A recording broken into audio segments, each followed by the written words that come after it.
I noticed there was this yellow piece of paper on his bed. And when I picked it up, I started reading it, and it had said that he had left. Without warning, Dave and Dorinda Moore's 19-year-old son disappeared, leaving only a note.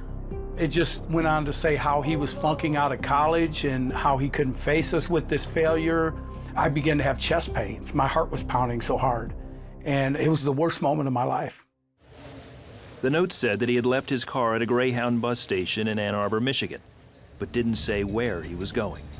I just yelled at Dorinda to grab her purse, and I grabbed my wallet and grabbed my keys, and we just jumped in my vehicle and left, running stop signs and running red lights, just trying to get there as fast as I could get there. They found the car, but their son was nowhere in sight, and the bus station was closed. We knew he'd gotten on a bus, and we knew that wherever he got off that bus, he'd be broke and he'd be homeless. I was afraid that someone would hurt him, you know, and that we would never see him again. They called his girlfriend, who said she didn't know that David was leaving, but that he had mentioned Dayton, Ohio. I just decided right then that if he had gone to Dayton, that that's where I had to go. Every thought imaginable of how will I find him? What will I do when I get there? Anger at him, but more anger at myself. At times, swinging and hitting the dashboard with my fist. It was terrible. I was falling apart. On the 4-hour drive, Dave thought about how his anger and discipline had driven a wedge between him and his son, and he blamed himself for his son leaving. My fear was that I would never see my son again, and it was all my fault. I was the type of parent, I think, that was more of a my way or the highway kind of a parent. I began to think that had I pushed him too hard, you know, how important college is. You have to do well, you have to excel. Once in Dayton, Dave stopped at a local diner to eat. He shared his story with a police officer who was there. Then, a stranger approached him. He had tears streaming down his face. And he said, "Sir," he said, "I'm really sorry I overheard your conversation. Can I pray for you?" And I said, "Please do." And he prayed this just amazing prayer over me and over my son, that God would move mountains to bring my son home safely. Dave wasn't a Christian, but he welcomed the stranger's prayer, especially if God could help find his son. Afterward, he went to the bus station in Dayton.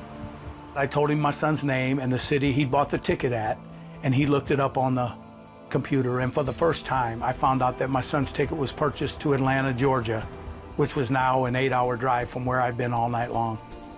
He called a friend in Kentucky who made the 8-hour road trip with him to Atlanta, but after hours of searching, they gave up. And we decided that this was nearly impossible, and we headed back to Michigan, and it was the hardest decision I ever made in my life. 4 days passed, and still no word from their son. Dave hung up posters at school, talked to his friends, and Dorinda checked his computer. I just thought, well, who would we be talking to? But nobody knew nothing because it was so not like David to do nothing like this. We all felt helpless. Dave even planned to consult a psychic. Instead, he made one more call to a church in Atlanta. A lady named Paige answered the phone, and I began to tell Paige everything about my story. This lady had touched me so deeply, this Christian woman who didn't even know me. And I looked in front of me sitting there on the table, and there was a Bible sitting there. And I just held it up to God. And I said, "God," I said, "I want to be just like this lady." I said, "I always want to be part of the solution, never part of the problem again." I said, "If you'll save my son, I'll serve you for the rest of my life." Within minutes after Dave said that prayer, the phone rang. His son was back in town. I cried out to God. And when he answered that prayer, I just fell on the ground on my knees, and I just threw my hands in the air and began to thank God. There really wasn't any words. Everyone was just crying. It's a miracle. My son who was lost is found. It completely changed my life. It was like from walking in the dark to walking in the light. That following Sunday, he and Dorinda went to church. As soon as he finished his sermon and made an altar call, I literally jumped out of my seat and ran to the altar and literally dove headfirst at the altar and just cried out to God to thank him for what he had done. Not only bringing my son home safe, but what he had done in my life. He had changed me. Also that day, Dorinda rededicated her life to God. During an Easter service later that year, their son David gave his life to Christ. He also graduated from college. It was a great restoration in my family, not only with my son and my wife and I, but even my 2 stepsons.